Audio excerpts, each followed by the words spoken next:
சொன்னார்கள். ஆனால் அண்மையில் சில தசாப்தங்களுக்கு முன்னால் ஒரு விஷயத்தை அவர்கள் கண்டறிந்தார்கள். இந்த ஒழுங்குற்ற விண்வெளி அமைப்புக்கு வெளியே பருப்பொருளின் பாலங்கள் உண்டென்றும் அவற்றிற்கு பிளாஸ்மா என்று பெயர் சூட்டப்பட்டதாக தெரிவித்தார்கள். இதை இன்று விஞ்ஞானம் பருப்பொருளின் 4வது நிலை என்று சொல்கிறது. திருக்குரானில் சூரா ஃபுர்கான் அத்தியாயம் 25 வசனம் 59 அவன் எத்தகையவன் எனில் வானங்களையும் பூமியையும் அவற்றுக்கிடையே உள்ள அனைத்து பொருட்களையும் படைத்தான். ஆகவே இங்கு திருக்குரான் பூமிக்கும் வானங்களுக்கும் இடையே உள்ள வெற்றிடத்தை பற்றி மட்டுமல்ல, வேறொரு அம்சமும் உண்டென்று குறிப்பிடுகிறது. இன்று விஞ்ஞானம் 4வது நிலை இது பிளாஸ்மா என்று குறிப்பிடுகிறது. சில தசாப்தங்களுக்கு முன்பாக விஞ்ஞானிகளால் கண்டுபிடிக்கப்பட்டது திருக்குரானில் 1400 ஆண்டுகளுக்கு முன்பாக சொல்லப்பட்டு விட்டது. இதை திருக்குரானில் யார் சொல்லியிருப்பார்கள்? பருப்பொருளின் 4வது நிலையை குறித்த செய்தி திருக்குரானில் மேலும் சூரா லுக்மான் அத்தியாயம் 31 வசனம் 29 மேலும் சூரா அஸ்-ஸுமர் அத்தியாயம் 39 வசனம் 5 குறிப்பிடப்பட்டுள்ளன. எட்வின் ஹபிள் என்ற பெயருடைய ஒரு பிரபலமான விஞ்ஞானி அவர் கண்டுபிடித்த ஒன்றை பற்றி அவர் சொன்னார். கடந்த நூற்றாண்டின் மிகப்பெரிய கண்டுபிடிப்பு அதுதான். அவர் இந்த அண்ட சராசரம் அகண்ட விண்வெளி விரிவது சுருங்குவது பற்றியெல்லாம் குறிப்பிட்டிருக்கிறார். திருக்குரானில் சூரா தாரியாத்தில் அத்தியாயம் 51 வசனம் 47 அவனே மிகப்பெரு விசாலமான விண்வெளியை விரிந்து கொண்டே செல்லும் பிரபஞ்சத்தை படைத்தவன் என்று சொல்கிறது. இங்கு பயன்படுத்தப்பட்ட அரபு சொல் முக்சியூனா. திருக்குரான் பிரபஞ்சம் விரிவடைவதை பற்றி சொல்கிறது. விஞ்ஞானிகள் சமீபத்தில் தான் கண்டுபிடித்தார்கள். 1400 ஆண்டுகளுக்கு முன்பாக திருக்குரானில் யார் சொல்லியிருப்பார்கள்? இதை கேட்டதும் நாத்திகர் அமைதியாகி விடுவார்.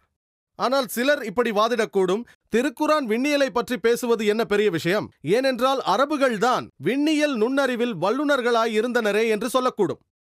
இதை ஏற்றுக்கொள்கிறேன், அதில் ஒரு பாதி உண்மை இருக்கிறது. ஆனால் அதில் அவர்கள் கவனிக்க தவறிய மறுபாதி உண்மை என்னவென்றால், அவர்களுக்கு விண்ணியல் விஞ்ஞானத்தில் நிபுணத்துவம் ஏற்பட்டது புனித வேதமாகிய திருக்குரான் இவ்வுலகில் இறக்கப்பட்ட பின்பே தவிர முன்பல்ல. திருக்குரானிலிருந்தே அரபுகள் விண்ணியல் தெரிந்து கொண்டார்களே தவிர அதற்கு முன்பாக அல்ல. திருக்குரான் இவ்வுலகில் இறக்கப்பட்டு அதை அரபுகள் படித்த பிறகு அவர்கள் விண்ணியலில் நிபுணத்துவம் பெற்றார்கள். இப்பொழுது இயற்பியலுக்கு வருவோம். அணுவியம் என்ற ஒரு பிரபலமான விஞ்ஞான கோட்பாடு இருந்தது. 23 நூற்றாண்டுகளுக்கு முன்னதாக கிரேக்கர்களால் பேசப்பட்டது. அதை அவர்கள் டெமோக்ராட்ஸ் என்று அழைத்தார்கள். பருப்பொருளின் ஆக குறைந்த அளவே அணு என்று அவர்கள் சொன்னார்கள். அதற்கு மேல் பிளவுபடுத்த முடியாது. இது குறித்து அரேபியர்களுக்கும் தெரியும். அரபு மொழியில் அணுவை ஜர்ரா என்று அழைப்பார்கள். அணுவை குறித்த கோட்பாடு அது. ஆனால் இன்று திருக்குரானும் ஜர்ராவை குறித்து பேசுகிறது. அணுதான் ஆகச் சிறிய பகுதி அம்சம் என்று திருக்குரான் சொல்கிறது.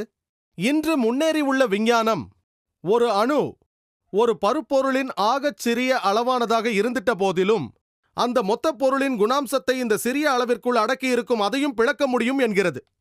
ஆகவே சிலர் நினைக்கலாம் குரான் காலாவதியாகிவிட்டதென்று. குரான் ஜர்ராவை குறித்து பேசுகிறது, ஆனால் ஒட்டுமொத்த கருத்தை பார்க்க வேண்டும். திருக்குரானில் 2 இடங்களில் சூரா சபா அத்தியாயம் 34 வசனம் 3 மேலும் சூரா யூனுஸ் அத்தியாயம் 10 வசனம் 61 சொல்கிறது, நியாய தீர்ப்பு நாள் என்று ஒன்று கிடையாது என நிராகரிப்பாளர்கள் கொக்கரிக்கிறார்கள்.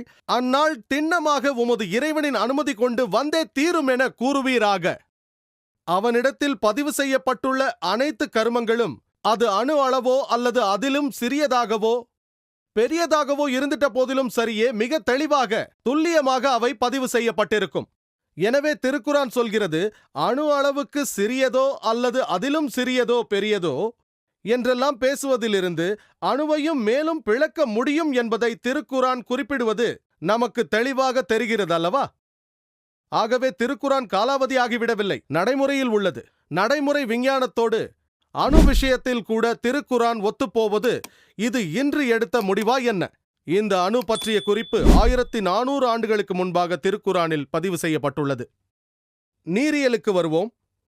தண்ணீரின் சுழற்சியை பற்றி நாம் பள்ளியில் படித்திருக்கிறோம். கடல் நீர் ஆவியாகி மேல் நோக்கி நகர்ந்து மேகங்களாக உருவாகி உள்நோக்கி சென்று மழையாக பூமியில் பொழிகின்றது என்று பள்ளியில் படித்திருக்கிறோம். இது நீரின் ஒரு சுழற்சியாகும். இது முதலாக சர் பெர்னார்ட் பாலசி என்ற விஞ்ஞானியால் 1580ஆம் ஆண்டு கண்டறிந்து சொல்லப்பட்டதாகும். சர் பெர்னார்ட் பாலசி அவர்தான் முதலாக நாம் பள்ளியில் படிக்கும் இந்த நீரின் சுழற்சியை குறித்து சொன்னவர்.